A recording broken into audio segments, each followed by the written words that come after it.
ఎలా ఉన్నారండి? అంతా బాగున్నారా? నేను కూడా బాగున్నానండి. మరి ఈరోజు నీసు కూర చేస్తున్నానండి. నీసు ప్రియుల కోసం ఈ కూర చెప్పాలని. ఇది చాలా అరుదుగా దొరికే నీసు అన్నమాట. మరి చాలా మంచిది కూడా. ఇప్పుడు నీసులో చేపలు మంచిది. చేపల్లో చిన్న చేపలు ఇంకా మంచిది, ఎముక బలం. మరి అలాగనే మనకి కంటి సూపికి కానీ మరి చాలా రకాలు కూడా చేపలు ఒంటికి మంచిదే. కానీ బాగా చిన్న చేపలు అయితే ఇంకా మంచిది. ఏమండి, చిన్న చేపలు అంటే ఆషామాషి కాదు, చాలా రుచిగా ఉంటుంది అన్నమాట. అది వండుకునే విధానాన్ని బట్టి కూడా రుచి పెరుగుతుంది అనుకోండి. అయితే సీరమేనండి. సీరమేను అంటే చాలామందికి తెలుసు. అది సీరమేను అంటే శీతాకాలంలోనే వస్తుంది. నీటి మీద ఇలాగా తెట్లాగా తేలుతుందట. అప్పుడు చీర అటు ఇటు ఇద్దరు మనుషులు పట్టుకుని ఇలా దేవుతారంట. సీరతో దేవుతారు కాబట్టి సీరమేను అని పేరు వచ్చింది. అయితే మరి అది చాలా బాగుంటుందండి. చాలా జాగ్రత్తగా కడగాలి. చిన్ని అన్నమాట. ఎలా అంటే బాస్మతి రైసు బియ్యం పొడుగ్గా ఎలా ఉంటాయి అంత చేప పిల్ల మాత్రమే ఉంటుంది. అవి తెచ్చిన తర్వాత ఇసుకుంటుంది అనమాట. కొనుక్కున్న తర్వాత చాలా జాగ్రత్తగా కడుగుతారు జల్లెళ్ళు అది పోసి. అప్పుడు చింతకాయ వేసి కానీ మామిడికాయ వేసి కానీ మళ్ళీ మసాలా పెట్టి కూడా ఈగురు వండుతారు. పులపే కాకుండా మసాలా పెట్టి ఈగురు వండుతారు. మామిడికాయ వేసి చింతకాయ వేసి పులపేసి కూడా వండుకుంటారు. చాలా బాగుంటుందండి అది. అయితే ఆ సీరమేను ఎండబెట్టేసిన సీరమేను పొట్టు వస్తుందంట. ఎప్పుడు అస్తమాను రాదండి, సంవత్సరం రాదు. ఈ సీరమేను సంవత్సరానికి ఒక్కసారే. పులస ఎలాగా మరి అలానే రాములు కూడా అలాగే సంవత్సరానికి ఒకసారే వస్తాయి. అది దీపావళి ముందుగా వస్తాయి రాములు. మరి పులసలు కూడా కొత్త నీరు వచ్చినప్పుడు వస్తాయి. ఈ శీతలానికైతే శనతో చేపలు ఉంటాయి కాబట్టి ఆ శన వల్ల పిల్ల పుడద్దు కాబట్టి సీరమేను మనకి లభిస్తుంది అన్నమాట. అయితే ఎక్కువగా సీరమేను వచ్చినప్పుడు ఎండబెట్టి ఇలాగా సీరమేను పుట్టని రెడీ చేస్తారట. ఇది చాలా రేటుతో కూడి అమ్ముతారంటండి. చాలా రేటు ఉంటుందన్నమాట. అయితే రేటు కోసం కాదు కానీ రుచి అయితేనండి, ఇప్పుడు పచ్చి సీరమేను వస్తుంది కొనుక్కుంటాము అని చెబుతున్నాను కదా, అంతకన్నా రుచి ఉంటుందండి ఈ ఎండి సీరమేను. ఎండబెట్టిన సీరమేను చూసారా తెల్ల మొగ్గలాగా ఎలా ఉందో, ఒక నలక లేదు, కొంచెం ఇసుక లేదు, ఏమీ లేదు. ఇలాగ ఒక్కసారి కడిగితే చాలు. కానీ నేను 2 సార్లు కడుగుతున్నాను. చూసారా ఎంత చిన్న పిల్ల, మీకు నేను చూపిస్తాను. మా వారు తెచ్చింది శూద్రి కానీ ఒకసారి 5 సంవత్సరాల కిందటండి మాకు అంటే వతనగా తీసుకొస్తారు. ఆవిడ నమ్మకంగా తాజా చేపలు ఇస్తుంది అన్నమాట. ఆవిడ తెచ్చి ఇలా గిన్నెలతో కొలిసి అమ్ముతుందట. చాలా రేటుతో అమ్ముతుంటే పట్టుకెళ్ళండి, ఇది చాలా బాగుంటుందండి, మసాలా పెట్టి ఇగురు వండుకుంటారని చెప్పిందంట ఆవిడ. అయితే నేను ఎప్పుడూ తేలేదు కదా, మరి నాకు తెలుసో లేదా అని చెప్పి మా వారు తేలేదండి. అప్పుడు వచ్చి చెప్పారు. మరి తేపోయారా అన్నాను. అప్పటి నుంచి కూడా తెల్లవారుజాముని మార్కెట్కి వెళ్ళినప్పుడు చూస్తారంట. లేదండి ఈ సంవత్సరం రాలేదని 4 సంవత్సరాల నుంచి చెప్పుకుంటూ వచ్చి ఈ సంవత్సరం అమ్ముతుందట. అప్పుడే 4 ట్రిప్పులు తెచ్చాను, మీరు కనపడలేదు. అప్పటి నుంచి అడుగుతున్నారు, ఇప్పుడుకి వచ్చింది మీరు కనపడలేదని చెప్పి ఆవిడ గబగబా కొలిసి పోసిందటండి. మరి ఇలాంటి గిన్నెలు కొలత పెట్టుకుని ఆ కొలతతో పోతుందంట. చాలా రేట్ అటండి.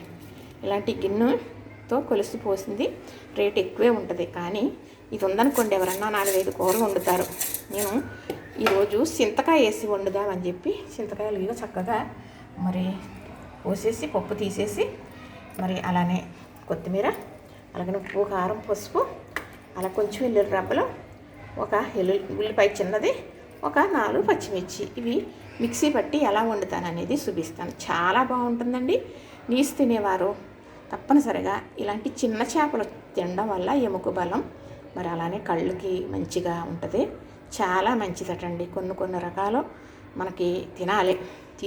అంటే అందరూ తినరు, నీసు తినేవారు ఉంటారు కదా.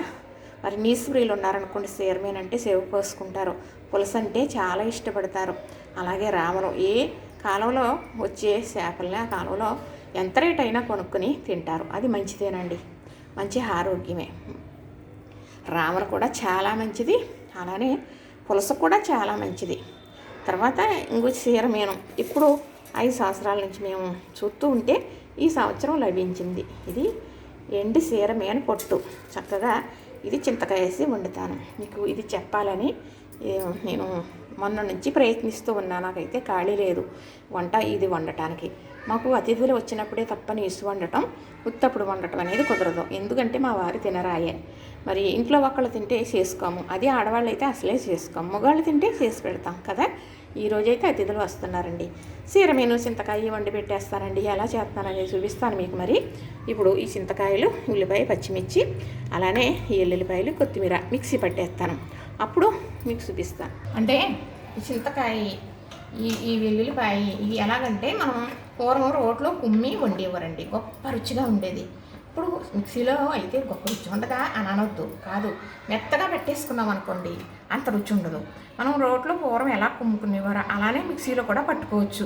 మెల్లగా తిప్పుతూ బన్నరు చెప్పడం నాకు మరి అటు ఇటుగా చెప్పినప్పటికీ కూడా అలాగే పట్టుకోవాలని బరకగా, మొత్తం మీద బరకగా పట్టుకోవాలి.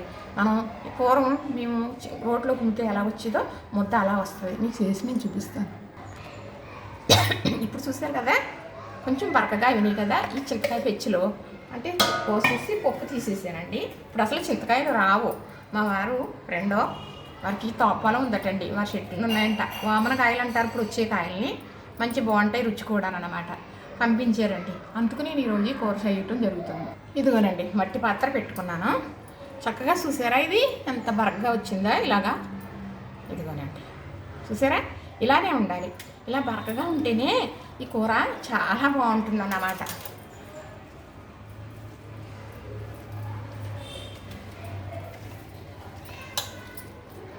చక్కగా ఇది వేసేసాను కదా. కొత్తిమీర కూడా ఒకసారి పట్టాను.